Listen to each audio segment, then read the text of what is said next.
सर्व मंगल मांगल्ये शिवे सर्वार्थ साधिके शरण्ये त्र्यंबके गौरी नारायणी नमोस्तुते।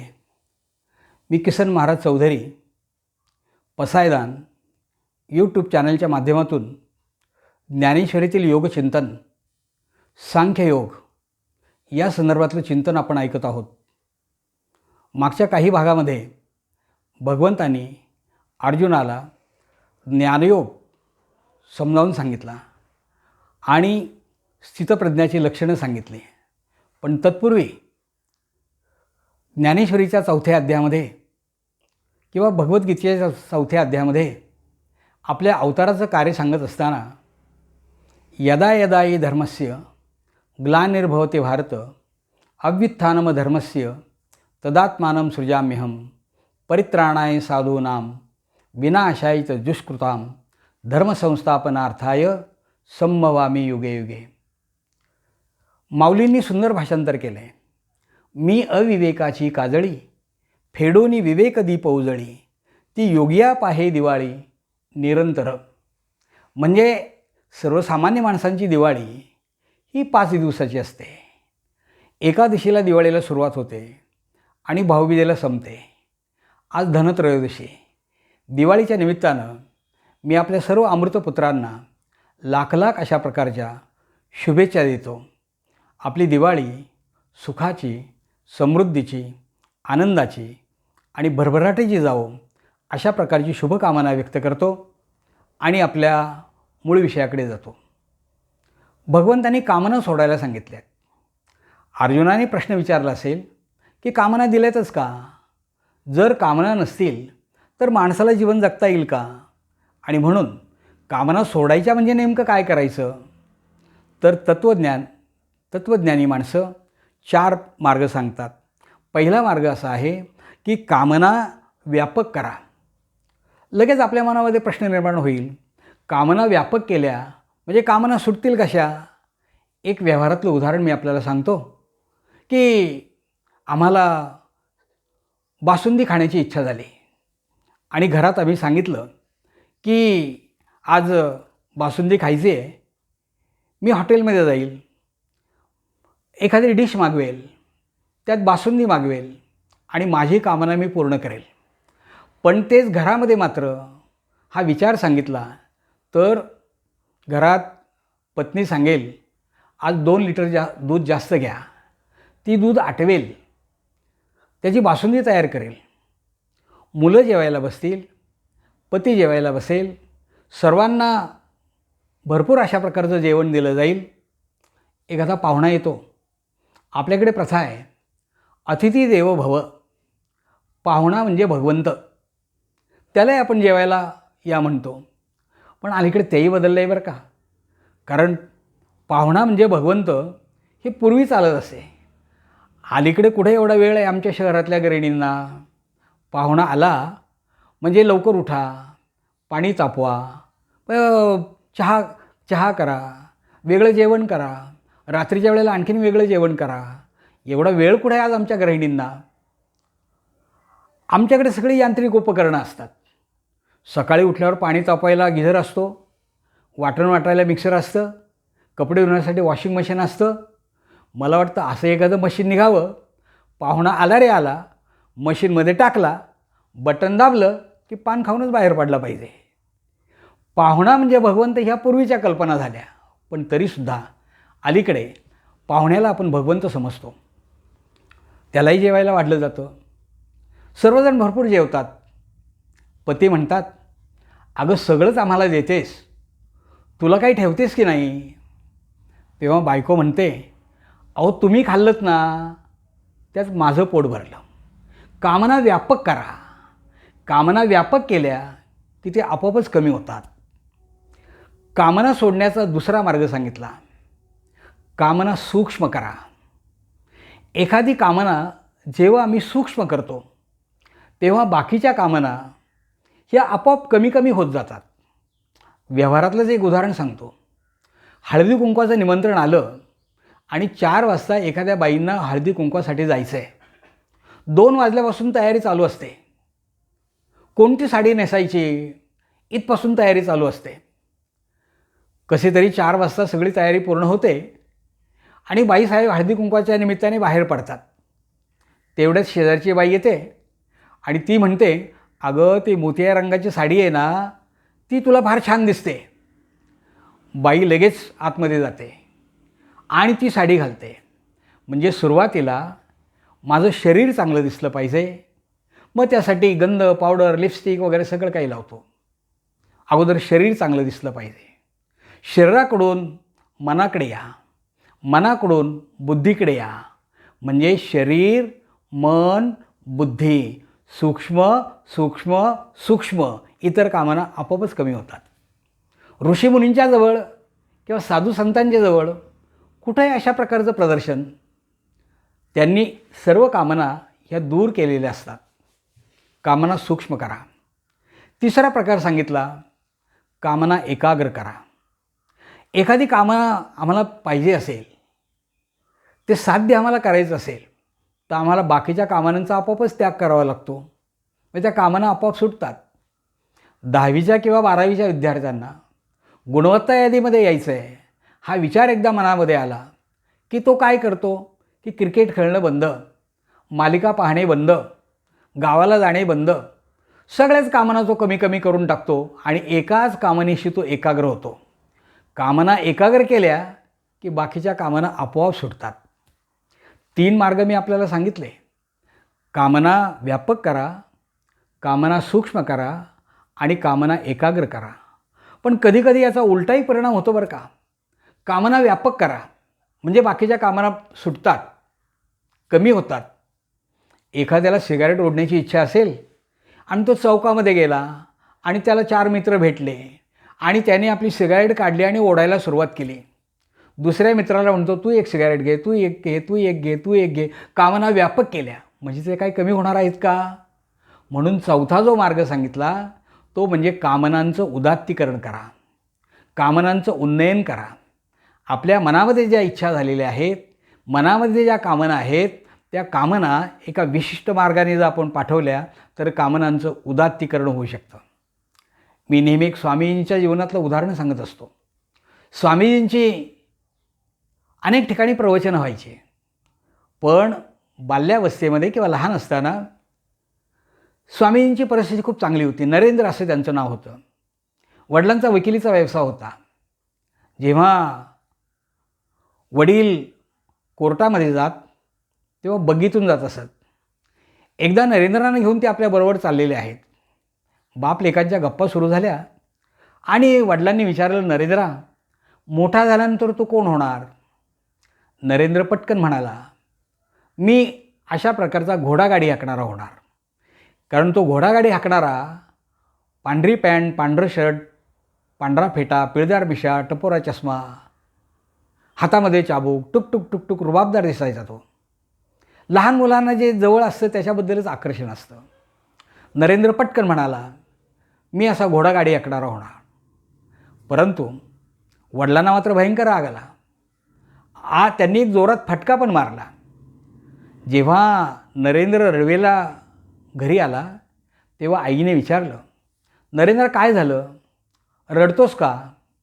घडलेला प्रसंग नरेंद्रांनी सांगितला आणि बाबांनी मला प्रश्न विचारला, मोठा झाल्यानंतर कोण होणार? मी पटकन म्हणालो, मोठा झाल्यानंतर मी घोडागाडी हाकणारा होणार. आई म्हणाली, नरेंद्रा, मोठा झालास ना तू घोडागाडी हाकणाराच हो. मोठा झालास ना तू घोडागाडी हाकणाराच हो. पण अशा प्रकारचा घोडागाडी हाकणारा हो.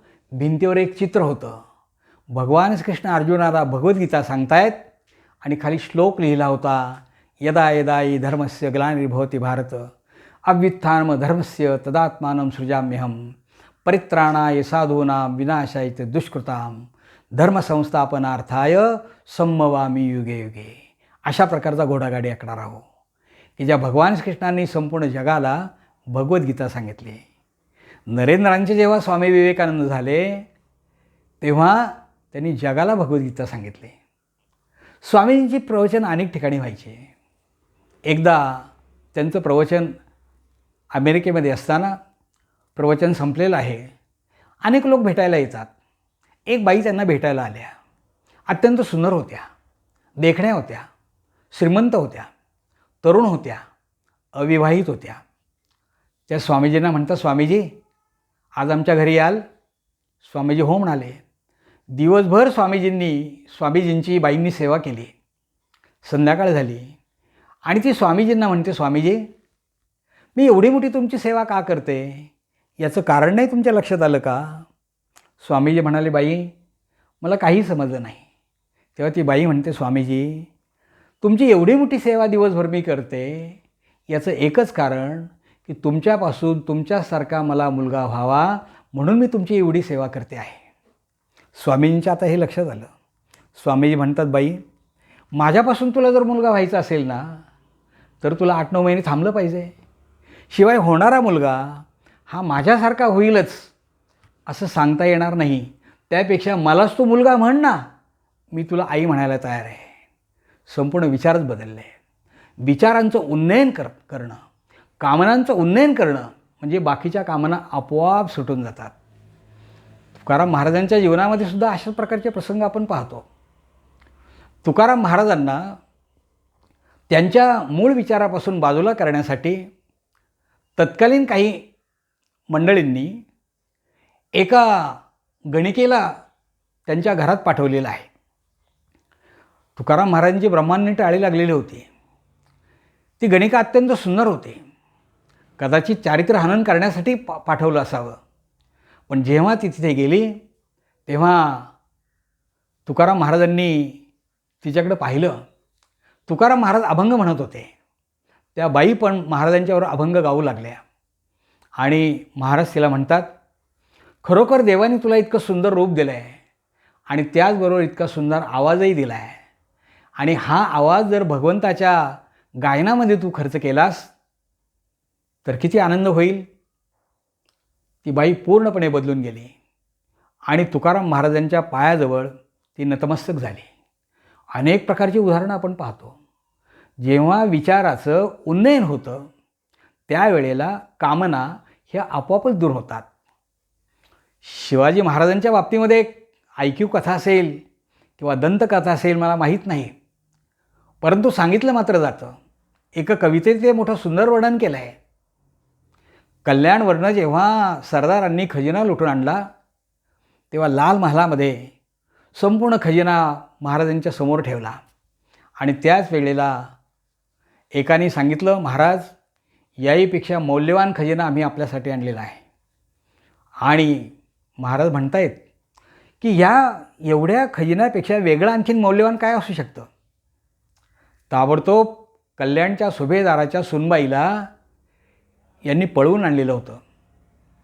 सुभेदाराची सुनबाई महाराजांच्या समोर उभी केली आणि जेव्हा तिच्या तोंडावरचा बुरखा बाजूला काढला गेला त्यावेळेला फक्त एक वार शिवाजी महाराजांनी तिच्याकडे पाहिलं. मात्र कवीने मोठं सुंदर वर्णन केलं आहे. कवी म्हणतात, अशीच अमुची आई असती सुंदर रूपवती, आम्हीही सुंदर झालो असतो वदले छत्रपती. खरोखर आमच्या माँसाहेब जर इतक्या सुंदर असत्या तर आम्हीसुद्धा किती सुंदर झालो असतो. परस्त्रीला आई म्हणण्याची जी भावना आहे हे कामनांचं उन्नयन करणारं एक अत्युच्च अशा प्रकारचं उदाहरण आहे. मानवी जीवनामध्ये अनेक प्रकारच्या कामना आपल्यासमोर असतात, परंतु या कामना आपल्याला बाजूला कशा टाकता येतील, बाजूला कशा करता येतील आणि योग्य मार्गाने कसं आपल्याला जाता येईल त्यालाच आपण स्थितप्रज्ञ असं म्हणतो. कामना अंतरातील सर्व सोडून जो स्वये, आत्म्यातचे असे तुष्ट तो स्थितप्रज्ञ बोलिला. पुढे आणखीन एक भाग सांगितला की आत्म्यातचे असे तुष्ट, तो तुष्ट असला पाहिजे म्हणजे स्वतः आनंदी असला पाहिजे. जेव्हा स्वतः माणूस आनंदी असतो ना त्यावेळेला इतरांची तो कुठल्याही प्रकारची पर्वा करत नाही. मला एक उदाहरण आठवतं. पांढरा शुभ्र पक्षी आहे, डौलदार चाल आहे, लाल लाल डोळे आहेत, बागदार चोच आहे आणि असा अवकाशातून उडत चालला आहे. बाकीचे काही बगळे समोर येत होते. त्या बगळ्यांनी विचारलं, बाबा रे तुझा पांढरा शुभ्र रंग आहे, डौलदार उडणं आहे, बागदार चोच आहे, लाल लाल डोळे आहेत, तू आहेस तरी कोण? तेव्हा त्यांनी सांगितलं मी राजहंस पक्षी आहे. बाकीच्यांनी विचारलं अरे तू राजहंस पण राहतोस कुठे? तो म्हणाला मी मानस सरोवरामध्ये राहतो. त्यांनी विचारलं तू मानस सरोवरामध्ये राहतोस पण त्या ठिकाणी तू खातोस काय? तो म्हणाला मी प्रवाळ वैडूर्य हिरे माणके त्या ठिकाणी मला खायला मिळतात.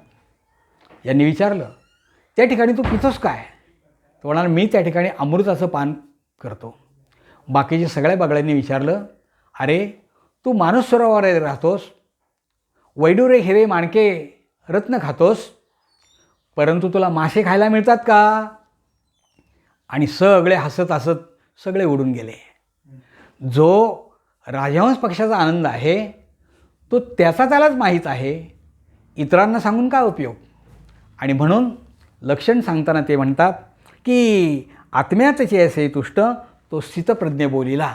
म्हणजे जो आत्मतृप्त असतो त्यालाच आपण स्थितप्रज्ञ असं म्हणतो. भगवद्गीतेमध्ये भगवंतांनी दुसरं लक्षण सांगितलं, दुःखेषु विद्विग्नः मनः सुखेषु विगतस्पृहा.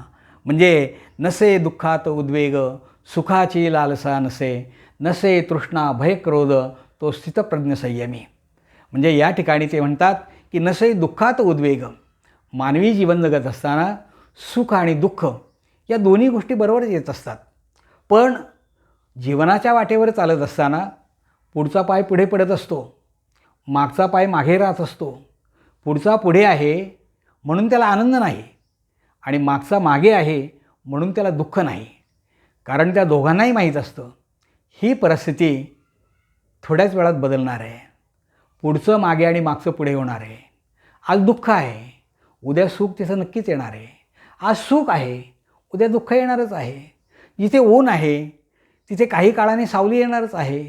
जिथे सावली आहे तिथे ऊन पडणारच आहे. मग जीवनात सुख आणि दुःख दोन्ही येतात. या ठिकाणी म्हणतात नसे दुःखात उद्वेग. म्हणजे दुःखाने अधिक दुःखी होता कामा नये आणि सुखाने अधिक सुखी होता कामा नये. अशाच व्यक्तीला स्थितप्रज्ञ असं म्हणतात. खरं तर जीवनामध्ये दुःखच जास्त आहे बरं का, सुख कमी आहे. तुकाराम महाराज म्हणतात सुख पाहता जवा पाडे, दुःख पर्वता एवढे. सुख कमीच आहे, दुःखच जास्त आहे. परंतु अलीकडे मात्र हे जरा बदलावं लागेल बरं का.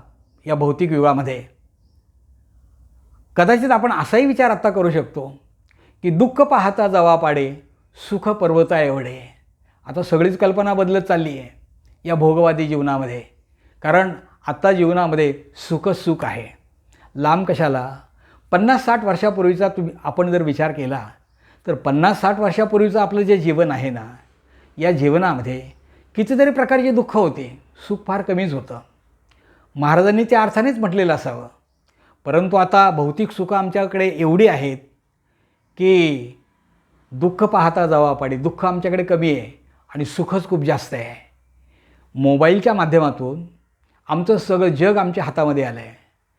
कानाकोपऱ्यातल्या एखाद्या व्यक्तीबरोबर आम्ही व्हॉट्सअपच्या माध्यमातून किंवा व्हिडिओ कॉलच्या माध्यमातून संपर्क साधू शकतो. पाहिजे ती गोष्ट आपल्याला तात्काळ मिळू शकते. बटन दाबलं की लाईट लागते, चावी उघडली की नळ सुरू होतो. सगळ्याच गोष्टी आज आमच्याजवळ आहेत. म्हणजे सुखच आहे, दुःख मात्र कमी आहे. पण हे झालं तात्पुरतं. सुखाकडे पाहण्याच्या माणसाच्या 4 भूमिका असतात. पहिली भूमिका अशी आहे, एखादी वस्तू माझ्याजवळ आहे म्हणून मी सुखी आहे. दुसरी गोष्ट अशी आहे की त्या वस्तूचा उपभोग मला घेता येतो म्हणून मी सुखी आहे. तिसरी गोष्ट अशी आहे की ती वस्तू भगवंताने माझ्यासाठी पाठवली म्हणून मी सुखी आहे. आणि चौथी गोष्ट अशी आहे की माझ्याजवळ काहीच नाही तरीसुद्धा मी सुखी आहे. बारकाईने जर आपण या 4ही गोष्टींचा विचार केला तर आपल्याला लगेच लक्षात येतं आणि पुढच्या निरूपणामध्ये आपण या 4ही भूमिका स्पष्टपणे विशद करून पाहणार आहोत. आज आपण या ठिकाणी थांबूया. रामकृष्ण हरी, रामकृष्ण हरी, रामकृष्ण हरी.